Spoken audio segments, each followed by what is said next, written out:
You've seen the headlines, right? A self-driving car crashes, and it is all over the news. But what's really going on? Who or what is actually to blame? Well, we decided to dig into the official crash reports to find out what's really happening on the road. Okay, let's kick things off with a crash that I can almost guarantee you did not see coming. And I'm not being dramatic here. That's not a metaphor. That is a literal quote from the incident report. I mean, you just can't make this stuff up.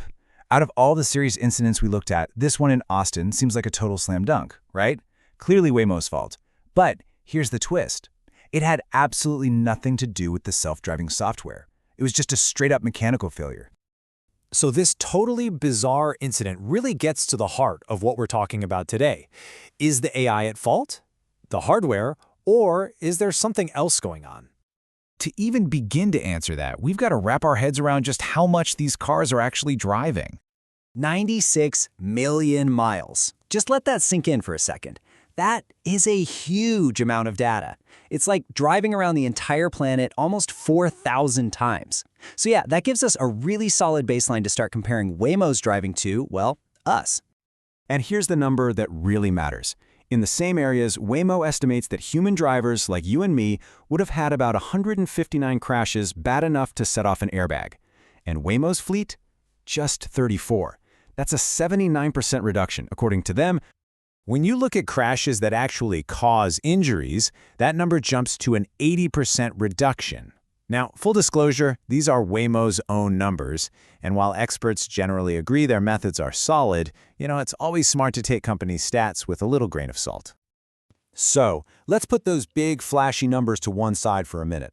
Let's do what we do best here and get our hands dirty with the raw data. What are the individual crash reports actually telling us? All right, let's get into it. We went through every single significant crash that Waymo reported over a 6-month stretch. The grand total? 45. 45 serious crashes. But here's the thing. They're not all created equal. So let's start breaking them down to see who or what was really at fault. Okay, and this is where things get really interesting. First, let's take out that wheel falling off and 3 other incidents caused by passengers. We'll get to those in a second.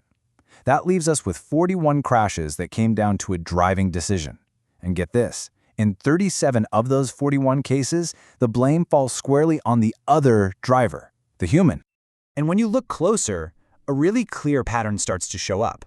24 times a Waymo got hit while it was just sitting there, completely stopped. Another 7 times it got rear-ended while it was moving. It's like the Waymo is this super predictable, by-the-book driver, and humans, well, we're not. And just to give you an idea of how wild some of these are, picture this. A Waymo is just waiting at a red light. The pickup truck in front of it is being towed, and the truck just comes loose, rolls backward, and bam, hits the Waymo. What was the AI supposed to do about that? Absolutely nothing. But, of course, it's never that black and white, is it? There were a few cases that are a lot more complicated. Let's dive into that gray area.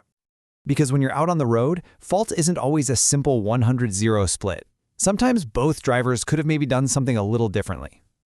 Check out these 3 side swipes, for example.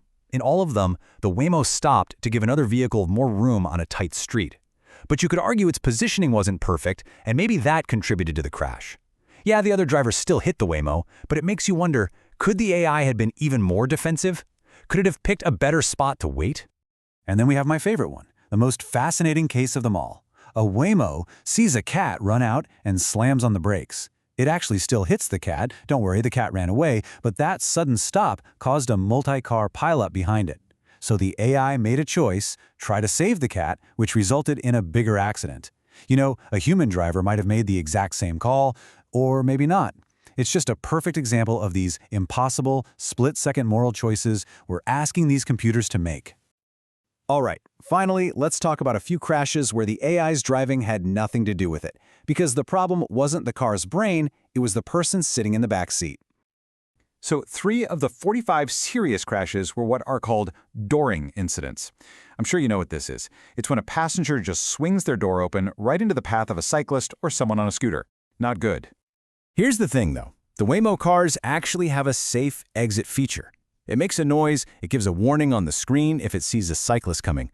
But in these 3 incidents, the passenger either didn't hear it, didn't pay attention, or just flat out ignored it. The car's tech did its job perfectly, but the human, not so much. And let's be clear, this is not just a Waymo problem.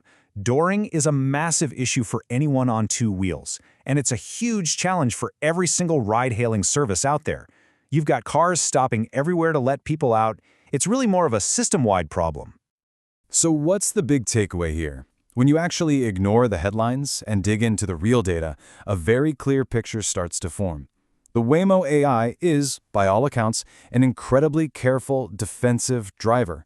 Almost every single time there's a crash, it's because a human driver near it did something, unpredictable and unsafe. And that leaves us with one last, kind of mind-bending question. For years, the big debate has been, are self-driving cars ready for our roads? But after looking at all this data, maybe we've been asking the wrong question. Maybe the real question is, are we ready for them?